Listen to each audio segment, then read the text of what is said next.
Hello, everyone. My name is Melanie Ezrin. I am President of Students for the Environment at the University of Delaware. Thank you so much for joining us tonight. I am not the star of this show. Chief Coker and Assistant Chief Jackson are. So I will let them get started with their presentation. The Q&A session will happen after they speak. Feel free to submit questions in the chat at any time while they're talking. So I'll hand it over to them. Back to her Zoom settings.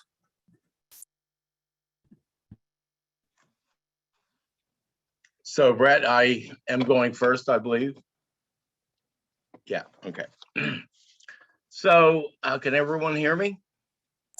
Yes. Okay. I'd like to get started with the words before other words. Drop the call and rejoin. We good? Okay. Today we have gathered, and as we look upon the faces around us, we see the cycles of life continue. We have been given the duty to live in balance and harmony with each other and with all living things. So now let us bring our minds together as one, as we give greetings and thanks to each other as people. We are thankful to our Mother Earth, for she gives us everything that we need for life. She supports our feet as we walk upon her. She gives us joy that she still continues to care for us, just as she has from the beginning of time. To our Mother Earth, we send thanksgivings, love, and respect. We give thanks to all the waters of the world for quenching our thirst, for providing strength and nurturing life for all beings. We know its power in many forms: waterfalls and rain, mist and streams, rivers and oceans, snow and ice. We are grateful that the waters are still here and meeting their responsibility to the rest of creation. Can we agree that the water is important to our lives and bring our minds together as one to send greetings and thanks to the water? We now turn toward the vast fields of plant life, the berries, the plant foods, the medicinal plants, and all the families of trees. As far as the eye can see, the plants grow, working many wonders, thus sustain many life forms. With our minds gathered together, we give thanks and look forward to seeing plant life for many generations to come. We gather our minds together to send our greetings and thanks to all the beautiful animal life of the world who walk, swim, and fly about with us. They have many things to teach us as people. We are grateful that they continue to share their lives with us and hope that it will always be so. Let's put our minds together as one and send thanks to the animals. We are all thankful for the powers we know as the four winds. We hear their voices in the moving air as they refresh us and purify the air we breathe. They help us bring the change of seasons. From the four directions they come, bringing us messages and giving us strength. With one mind, we send our greetings and thanks to the four winds. Now we turn to where our grandfathers, the thunder beings, lived. With lightning and thundering voices, they bring with them the water that renews life. We bring our minds together as one to send greetings and thanks to our grandfathers, the thunderers. We send greetings and thanks to our eldest brother, the sun. Each day without fail, he travels the sky from east to west, bringing the light of a new day. He is the source of all fires of life. With one mind, we send greetings and thanks to our brother, the sun. We put our minds together and give thanks to our eldest grandmother, the moon, who lights the nighttime sky. She is the leader of women all over the world, and she governs the movement of the ocean tides. By her changing face, we measure time, and it is the moon who watches over the arrival of children here on earth. Let us gather our thanks for Grandmother Moon together in a pile, layer upon layer of gratitude, and then joyfully fling that pile of thanks high into the night sky that she will know. With one mind, we send greetings and thanks to our grandmother, the moon. We give thanks to the stars who are spread across the sky like jewelry. We see them at night, helping the moon to light the darkness and bring dew to the garden and growing things. When we travel at night, they guide us home. With our minds gathered as one, we send greetings and thanks to all the stars. We gather our minds to greet and thank the enlightened teachers who have come to help throughout the ages. When we forget how to live in harmony, they remind us of the way we were instructed to live as people. With one mind, we send greetings and thanks to these caring teachers. We now turn our thoughts to the Creator or Great Spirit and send greetings and thanks for all the gifts of creation. Everything we need to live a good life is here on Mother Earth. For all the love that is still around us, we gather our minds together as one and send our choicest words of greetings and thanks to the Creator. We have now arrived at a place where we end our words before other words. Of all the things we have mentioned, it is not our intention to leave anything out. If something was forgotten, we leave it to each individual to send such greetings and thanks in their own way. And now our minds are one. And now our minds are one. So I am Dennis Coker, Dennis White Otter Coker. I'm Principal Chief of the Lenape Indian Tribe of Delaware, located in northern Kent County, Delaware, near the town of Cheswold. And first, I must acknowledge that the place from where I speak is in the traditional homeland of the Sicanese people of the Nanticoke clan of the Lenape diaspora. I would like to thank the University of Delaware students for the environment, for inviting me to this discussion, and Assistant Chief Brett Jackson of the Nanticoke Indian Association for agreeing to partner with me in providing the Indigenous voice to this discussion. In addition, thanks to all who have shown an interest by participating tonight. So the topic of our discussion is caretakers of the environment, climate change, the Indigenous voice. So as with Indigenous peoples all over the world, their original instructions from the Creator was to care for and honor our Mother Earth. This is an attribute of all Indigenous peoples, no matter where they exist. And an example of that honoring was the words before other words, when we acknowledge the gifts of the Creator that He has given us to lead a healthy, productive life here on Mother Earth. So in our custom, we have a saying called putting your tobacco down. So it's not about quitting smoking or doing anything like that, because the tobacco plant is a sacred plant for us. So we make an offering when we harvest a gift or when we give thanks for something. We put that tobacco down as an offering to the Great Spirit, the Creator. We call him Kashilamukwang, for all of the gifts that He has provided us. And one of the things I'd like to draw the distinction between is in the Western culture, the Western view of things, they view the gifts of the Creator as resources. We don't look at things from that perspective. We view all of those gifts as relatives. So the idea is that you would treat your relatives much differently than you would treat a resource. Most resources are finite. And if we honor the relationships we have with our relatives, then they will continue to assist us in our journey through life. So that is really the biggest difference in the Indigenous view and the Western view of our relationship with all of creation. One of the responsibilities that we have, in addition to providing for the human existence is giving a voice to those that have no voice. So many of our relatives in our creation here on Mother Earth, they don't speak like we speak.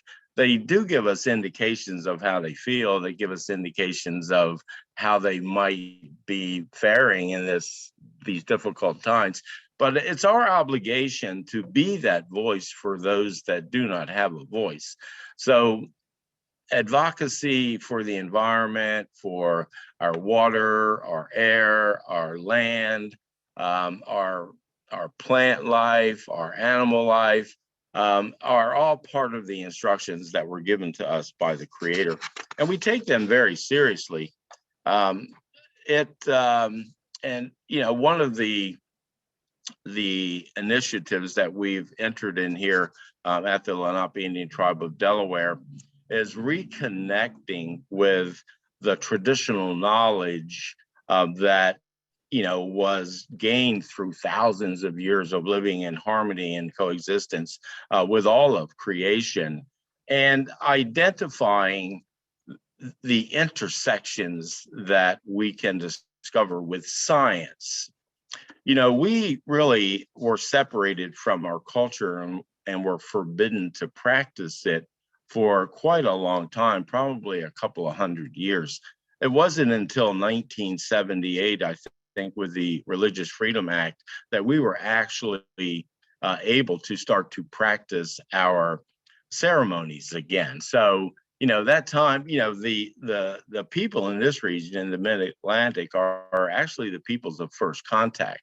In 1608, when Henry Hudson turned into the Delaware Bay, my people and the Nanticoke people, in many respects, were the first people they encountered. And unfortunately, within 100 years of that encounter, 90% of our people were dead from diseases and other sources of conflict. But we really lost in that depopulation many of the elders, because smallpox was the major source of that decline.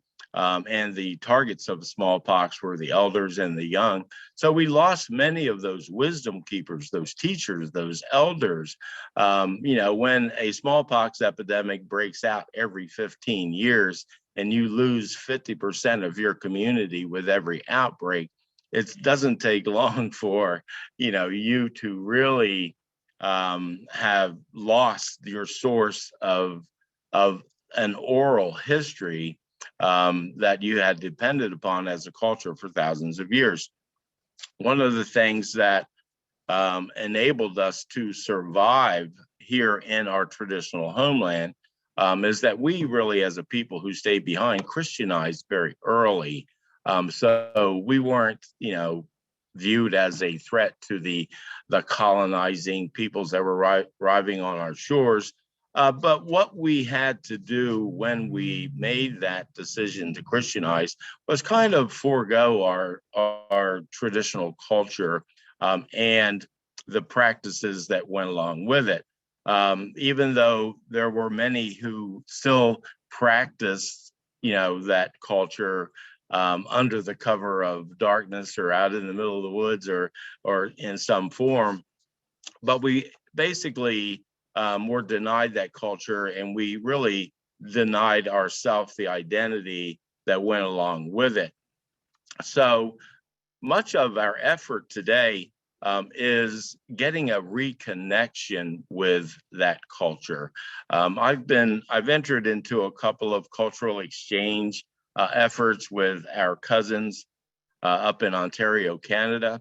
The Moravian town, Delaware, is up there, who really view themselves as the keepers of the culture and the tradition. And they left here in an effort to remove that culture and tradition from the influences of the European colonization effort that was taking place at the time. And when that did happen, they became known as the keepers of the culture and the tradition. So when I was in their community a couple of years ago, probably about 2005, I was told a legend from by a young man who came to the podium on the day that I was leaving about the legend really talked about the keepers of the culture and tradition being reunited with the keepers of the land. And when I was in their community, they actually viewed me as a representative of the keepers of the land. And so, this young man was almost in tears talking about this legend, because to him, it was being fulfilled. Here he had a keeper of the land in his community. And so we began a cultural exchange with that community, and several of their elders came down to our community, and we began to get cultural instruction about the fire and the four directions and the significance of these ceremonies that we were starting to engage in again. So that has been a very positive thing for us, because without that knowledge, we're really kind of stuck between two worlds, and we really don't which way to turn. That's one of the reasons I've always embraced the relationship I've had with the disciplines of archaeology and anthropology, because they approach things from a scientific perspective, and it's our job as Indigenous people to try to understand where that science and traditional knowledge marry and intersect and support one another. So we have began to really do that through our youth programming. We have focused on guiding our youth towards the STEM curriculums, the science and technology and engineering and math. And now they've thrown in an A for the arts to make it STEAM, because we understand that the arts are an awesome tool for transmitting information and celebrating culture.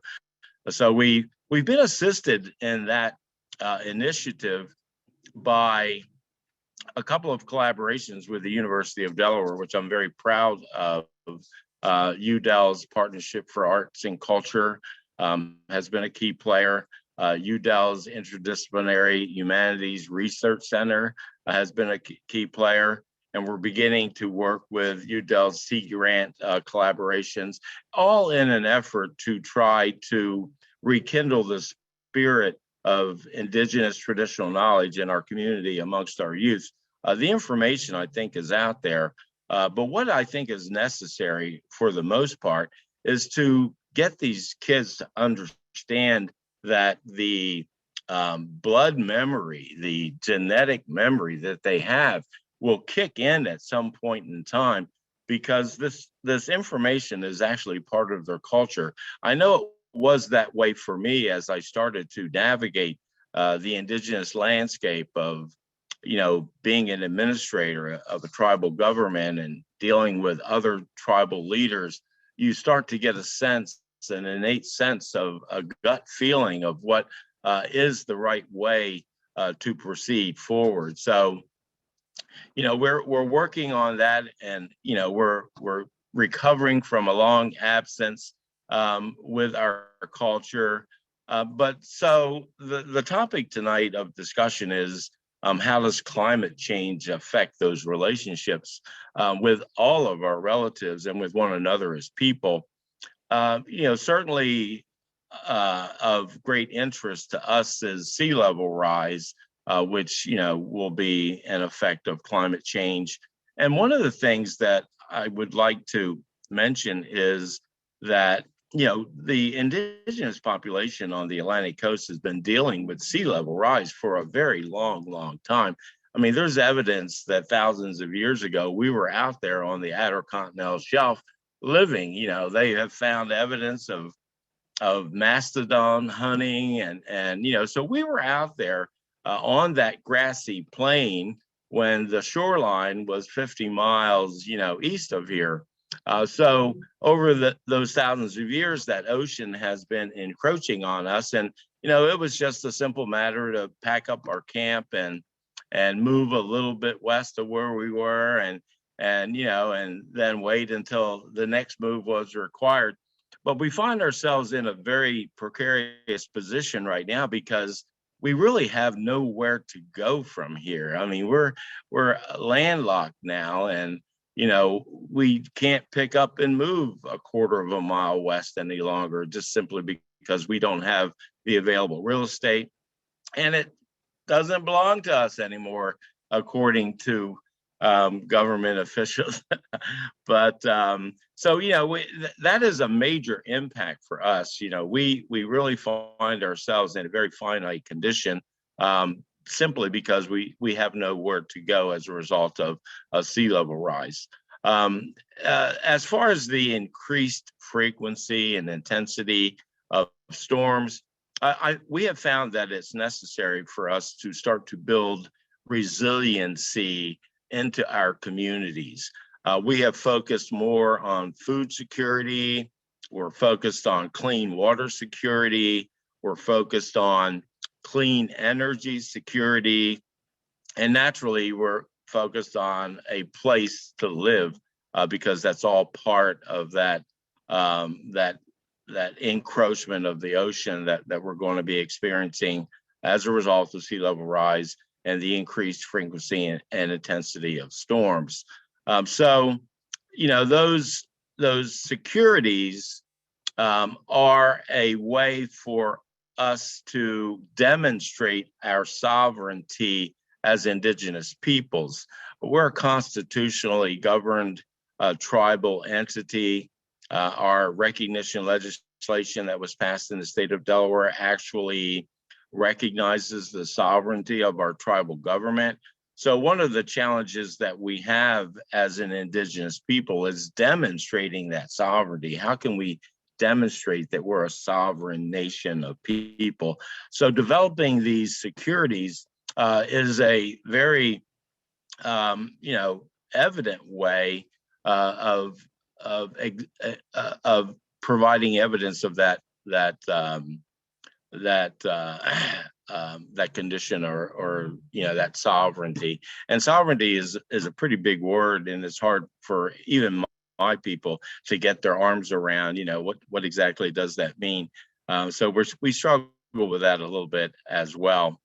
So the efforts that we're taking to try to mitigate this climate change, and one of the first and foremost efforts is seeking advocacy partners. We're a small population of people. The Indigenous population in the state of Delaware is around 0.5%, and that includes some of the transient Indigenous people that live in our state. But as far as political clout, we have very little. So it's very important for us to partner with other groups, other organizations, with state government and federal governments, and trying to mitigate some of these climate change, negatives. I was on a call today with the EPA, and they were reaching out to us in an effort. It appears as if our EPA is becoming a little kinder and gentler as opposed to our recent experience with it. So they were offering us assistance, tech, data, and some programs that help us, navigate these waters of climate change. And the other thing that is necessary for us to do is being at the table when the opportunity presents itself. One of the things I learned early on is that if you're not at the table, you're probably on the menu.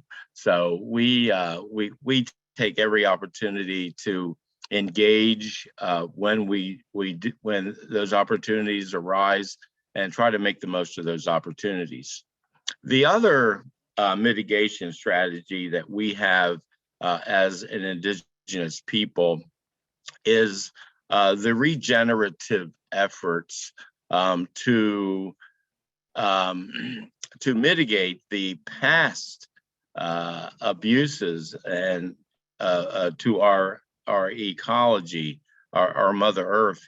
our land has been sterilized, and it's very difficult to grow without the introduction of fertilizers that are fossil fuel generated. So, we're looking at regenerative agricultural efforts. One of the projects that we're working on right now on a small piece of land that we own here in our community is creating an edible forest garden on this piece of property. So it's just trying to, give it a new life.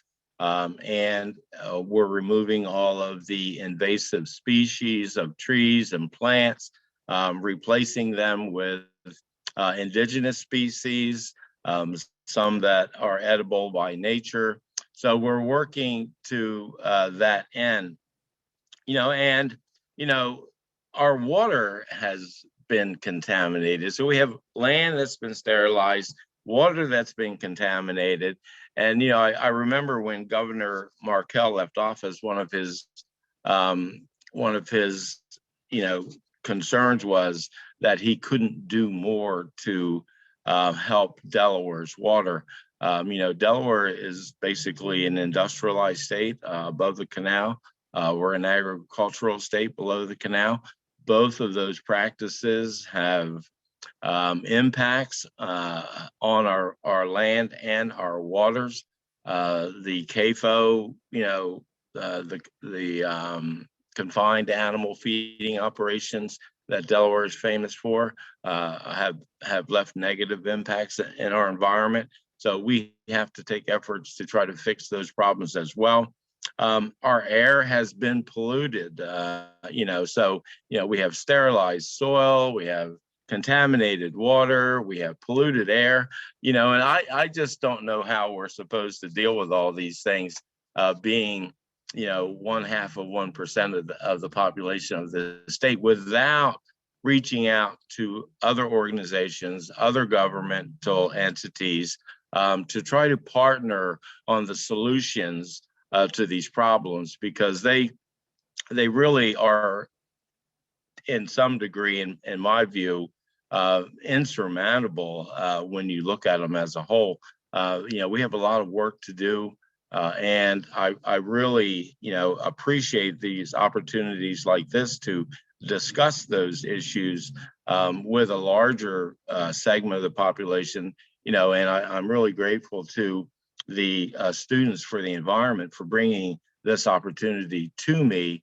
And I really am hoping that we can develop some relationships, make some collaborative efforts to move this agenda forward. So I'm going to stop there. I know that there's a lot to come after me, and I will say Wanishi Ta. Thank you all for this opportunity. Thank you. Thank you, Chief Coker. My name is Brett Thunderhorse Jackson. I'm Assistant Chief for the Nanticoke tribe. I'm actually a University of Delaware alum. I graduated in 2008 with a bachelor's in civil engineering. More of an aspect about me, I was born and raised in Oak Orchard, Delaware most of my life, which is where our tribe is located. I've served as a council member. I've helped with youth programs. I restarted our drum group to help teach younger people songs for powwow or performances. I probably performed well over 100 times for different events. I've been a part of Native programs throughout the country. I've been everywhere from Montana to Arkansas and Oklahoma. So I have a lot of experience when it comes to things related to Native American issues. As a sort of a back history somewhat about the Nanticoke tribe, we're located in Millsboro, Delaware. We're closer to Long Neck and Oak Orchard, but we stretch out for the most part, most of the population from Millsboro to Long Neck area into Lewis. Just south of this area is the Indian River Bay. I'll be talking a lot about that later. We have our Nanticoke Indian Museum, our tribal center, and our Indian Mission Church all in the area, which are big staples to our community. We also have a high concentration of tribal members in the area, and this is due to many years ago, one man, Isaac Harmon, bought a lot of the land from Oak Orchard to Millsboro. And because of that, when he passed away, the property got split up between family members or sold, so on and so on. So now we have a very high concentration of Nanticoke people in this area. Throughout the years, going back from 1800s to present day, a lot of people survived and made a living through farming, hunting, and fishing. Nanticoke, we were known as the Tidewater people. Originally, we were from the eastern shore of Maryland. We had to be removed, and we came, and I mean, we were partially in Delaware too in the wintertime. When it gets colder, normally tribes would go inland to stay warmer. And in the summertime, we would go to the water and fish and stay where it was cooler. But many people grew up farming. I know my grandfather did. He was a farmer. So were many other people throughout the tribe, and they would wake up, help out with the farms, go to school, come back, work on the farm some more. So many people were very hardworking and took pride in their work. They would raise their own livestock. I remember stories about my grandfather saying he would go to school when he was 8 years old, and he would bring his 22 with him and actually would go hunting on the way to school or on the way back, leaving rabbit traps. And it was a way to feed his family. And you'll hear a lot of stories like that from our elders. Now, the Indian River Bay, which is just south of our area, was essential in feeding families and for entertainment. A lot of people did their fishing, crabbing, clamming there as a way to eat. Even the local corner store in the wintertime would actually get their ice from the Indian River Bay. I guess it would freeze over enough that they could cut ice out of it and then bring it back and store it till the summertime. I've never seen it freeze over myself, so I'm pretty sure that's a sign of climate change right there. I was pretty bewildered to hear that. One of the oldest member of our tribe, Layman Jackson, told me he used to wake up in the morning and catch crabs so his mother could make crabs and gravy in the morning. That's the type of thing that you can see how it's essential if you're waking up and getting your breakfast from the river. But my father also used to frequent the Indian River and said you used to be able to see all the way to the bottom of it, and he would go seining and crabbing, and now you can only see maybe an inch or two deep in it. That's how polluted it's become. Now, when you think of Sussex County, there's usually about three things you think about other than the beach or the outlets.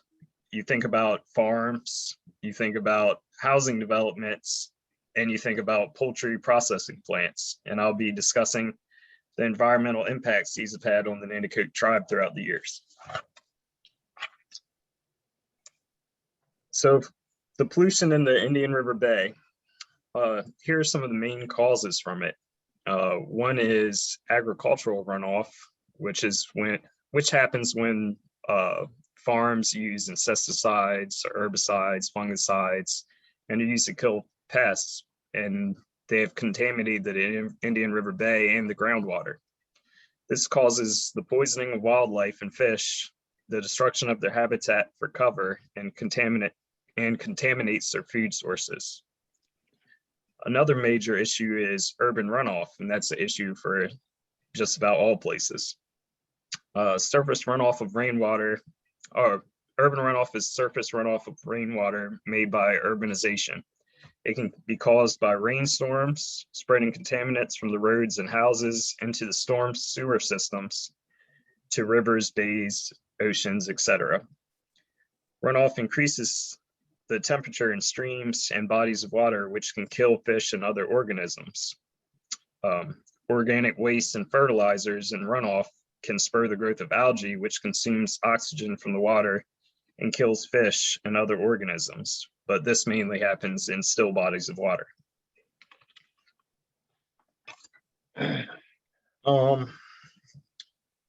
Now, there's a reason urban runoff is something I brought up.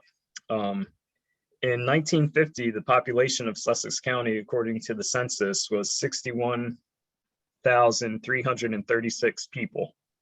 Today, it's 243,897 people. So in a 70-year span, the population has increased 4 times the amount. Housing developments are being constructed in place of much of the farmland and woods. More housing means an increase in the amount of roads, stores, parking lots, and urban runoff. More housing developments also means less vegetation and habitat for animals. Another big thing that's happened recently and has been on the news is the things that are happening with Mount Air. Now, Mount Air Farms was required by a Delaware Supreme Court judge to pay out $65 million to residents who live near the poultry processing wastewater treatment facility in Millsboro, Delaware. Now, this area pretty much encompasses all of Millsboro all the way almost to Long Neck, which is where our people are from. A federal court also approved $140 million in upgrades to Mount Air's wastewater system for part of the settlement as well. Representation of the plaintiffs claim Mount Air was spraying the wastewater on nearby fields with up to 100 milligrams of nitrogen per liter. More than 200 drinking wells were found to be well above the limit. The excess of nitrogen can harm bodies of water by overstimulation of growth of algae and aquatic vegetation, like I said before. This can result in death of fish due to depriving water of oxygen. Excess of nitrogen can also be harmful to young infants or the elderly because it restricts the oxygen transport in the bloodstream. The affected area of the contaminated well water encompasses the majority of where the Nanticoke reside. Now, this is how these factors affect the Nanticoke tribe. Pollution of the Indian River Bay has led to less people using it as a source of food. I know I haven't eaten anything out of it since I was smaller. You'll still see some people catching crabs and eating it, but I've even tried fishing, and I'm not the best fisherman, but I still really can't catch anything. It's pretty bad. I've caught fish other places, but never in that river. Land development decreases the amount of animals for hunting and places to hunt. There's not as many Nanticoke youth that are hunting and fishing anymore. I know I was raised hunting and fishing. I think the first time I went hunting, I might have been 8 years old. I think I got my first rabbit then. But you don't see too many people hunting anymore. Contamination of the well water leads to sickness. If we can't use well water to drink, then we may need to buy water at the stores, which contributes to more consumption of plastics and leads to more pollution. Now for Native American values, I think Chief Coker covered a lot of it. I'll just add on a few more things. Native American tribes function because we work together as a community. We have a lot of honor and respect for our elders.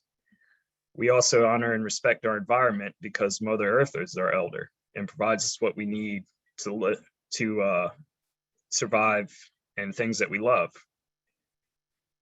Some general advice to live by is the 7 generations philosophy. Every decision we make is to benefit the future generations of our people. It's our duty to continue our traditions, give wisdom, and protect the way of life for our people yet to be born. To truly be successful in protecting future generations, we may need to sacrifice our time, energy, and aspects that make living our current generation easier. So the time to start is now to think of future generations. We may have to make some cutbacks on things that we're normally used to having. We may have to adapt, but there's nothing more important than our future. And that's about all I have. Thank you very much. All right, thank you both so much for speaking. It was really interesting. I especially liked your comment, Chief Coker, that if you're not at the table, you're on the menu. I think that's a really good point. So thank you for everyone who submitted questions in advance. You can continue sending questions in the chat if you come up with any, but I'm going to start with some of the ones that were already submitted. So to start, how do you approach people when you're trying to get them engaged in your activism, especially when they do not agree or align with your tribal values and your environmental values?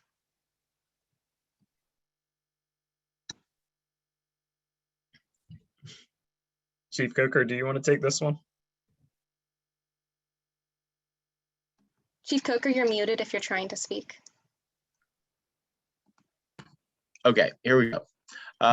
Yeah, that's a good question. And I saw it in the preliminary question list. And, you know, it's difficult because the society that we live in is what I consider, you know, under the effects of colonization. And until we decolonize to a great extent, it's going to be difficult for us as a society and as a people to really appreciate the benefits that our Mother Earth has given us and take the efforts to protect her. You know, people are busy today, and there are so many, you know, needs that call on that time. So it is very difficult, and some people are just deniers by nature. And you know, we certainly have had an apple out of that basket recently, even as you know, as currently as vaccine denying, you know, which to me is a no-brainer. But you know, I guess is just appealing to their you know, their humanitarian side.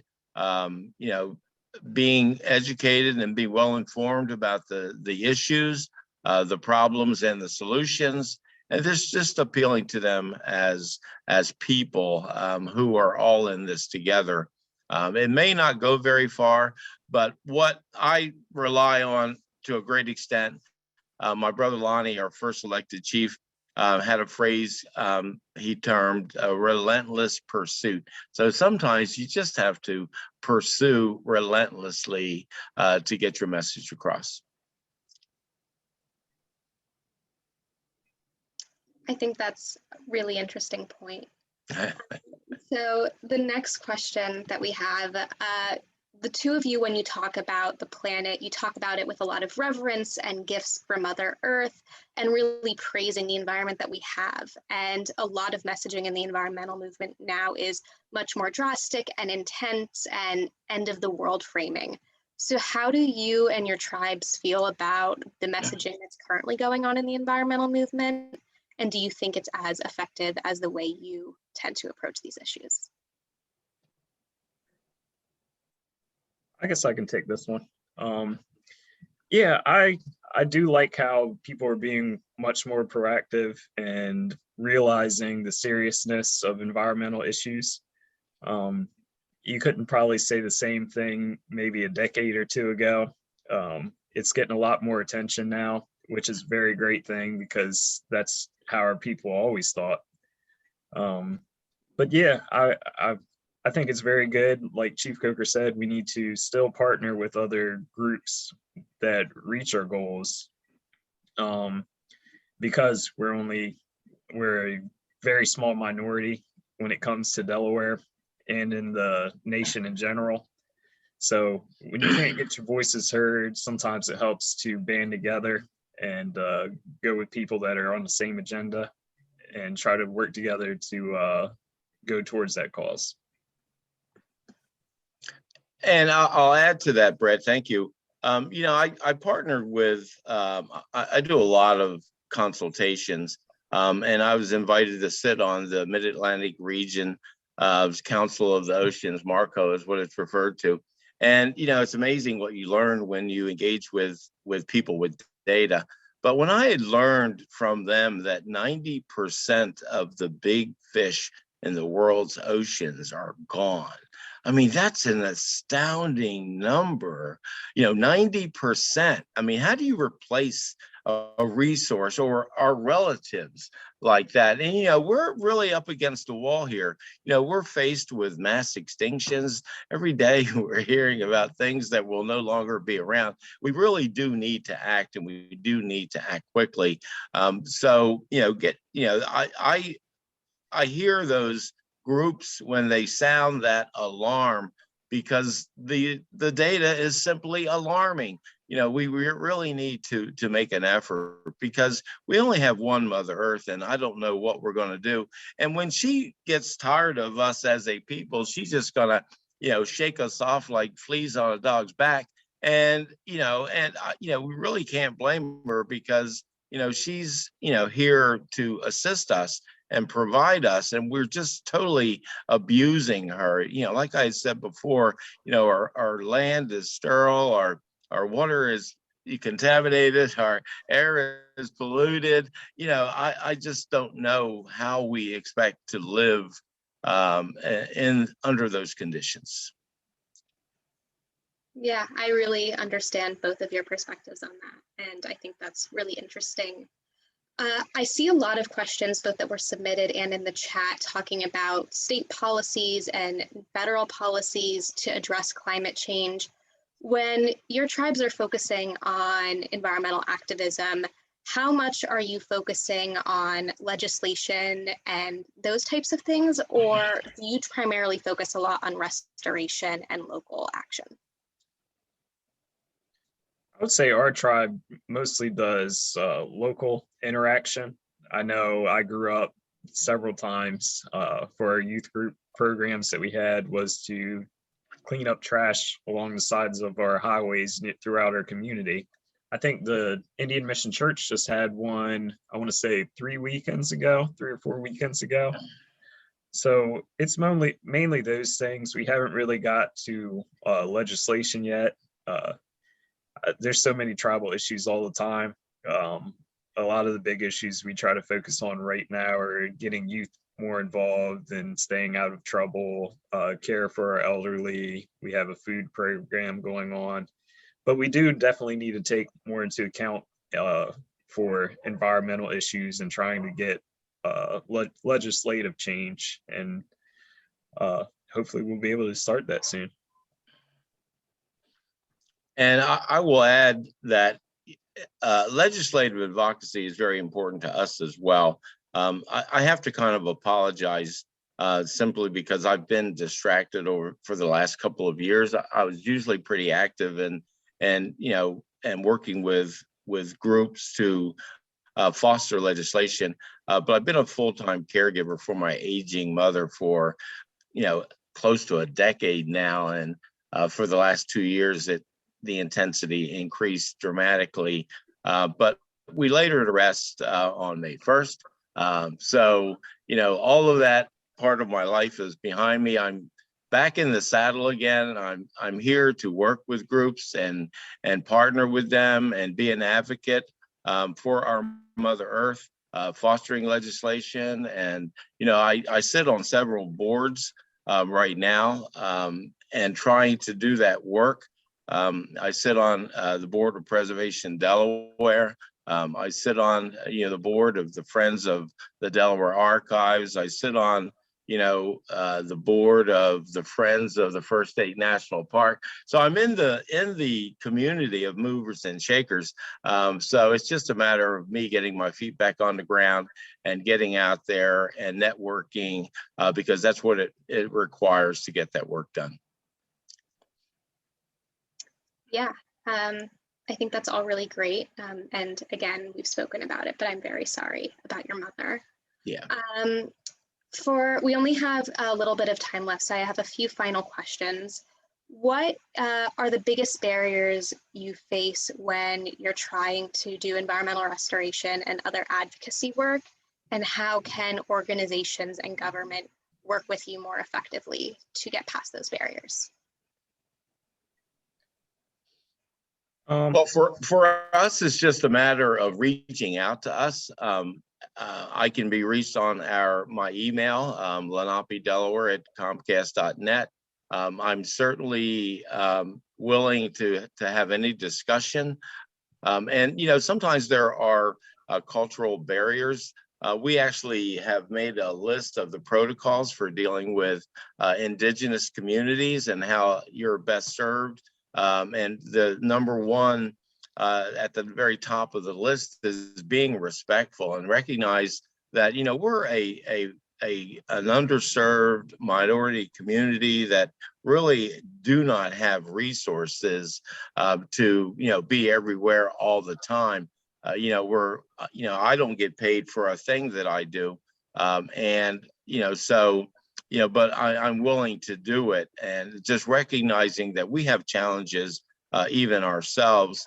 And on many occasions, we don't have the expertise to really, talk about the meat of some of these matters.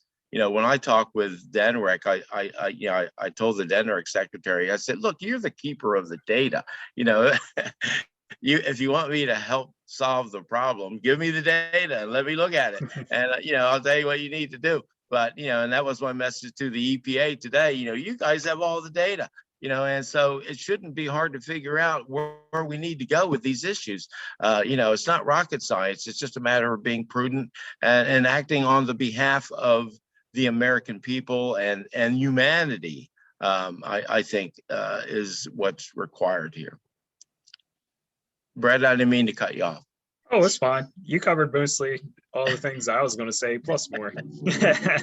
Yeah, but I would say definitely its involvement, especially with smaller tribes. Our tribe has about 500 registered members, and probably triple that are unregistered.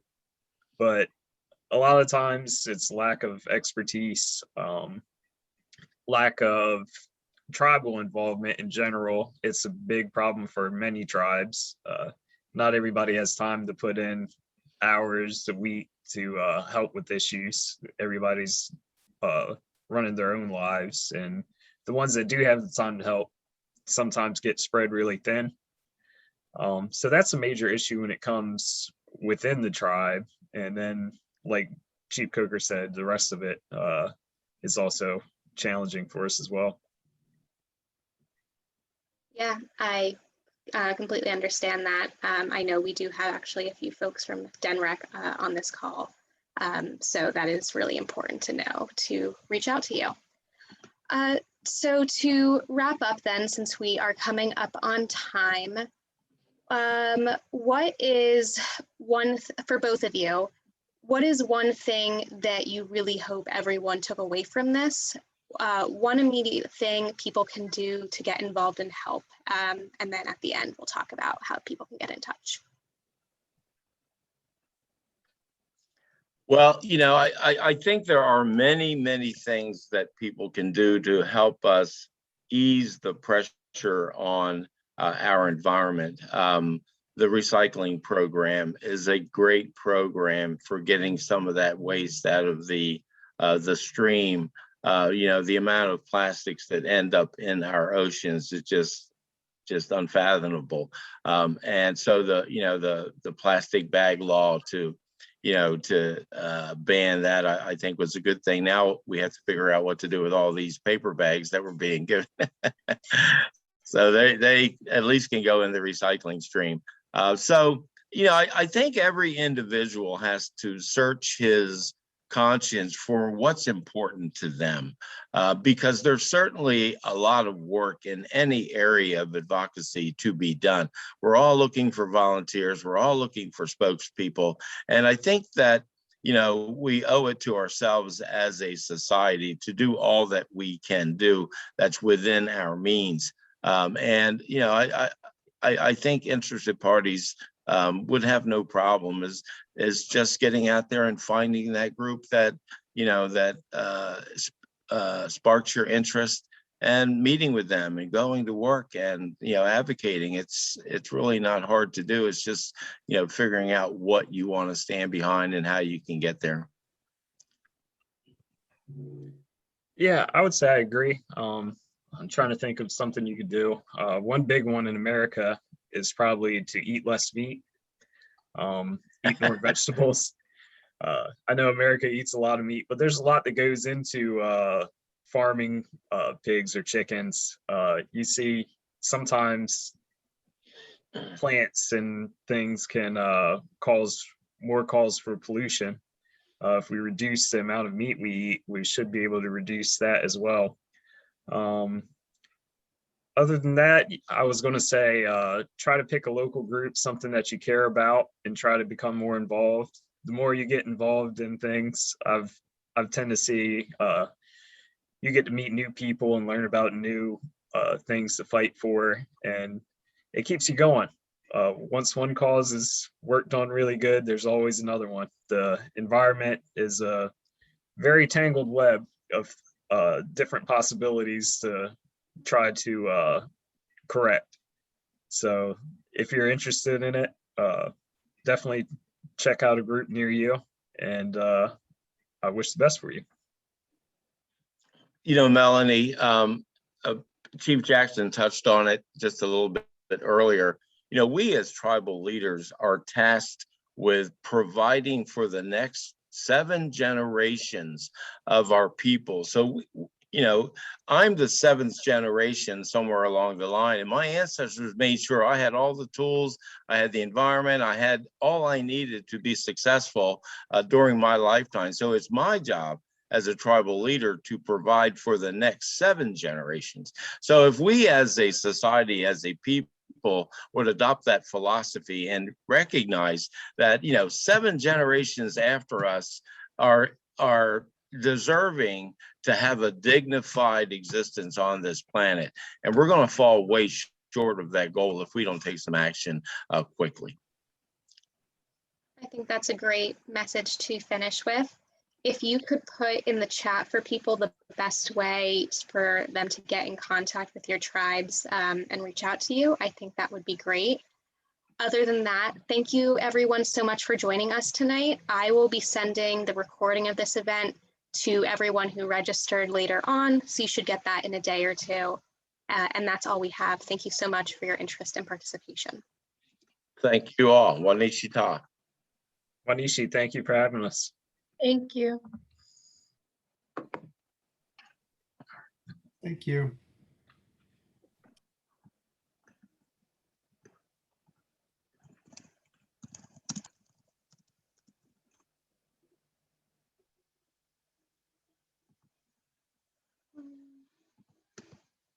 Thank you so much.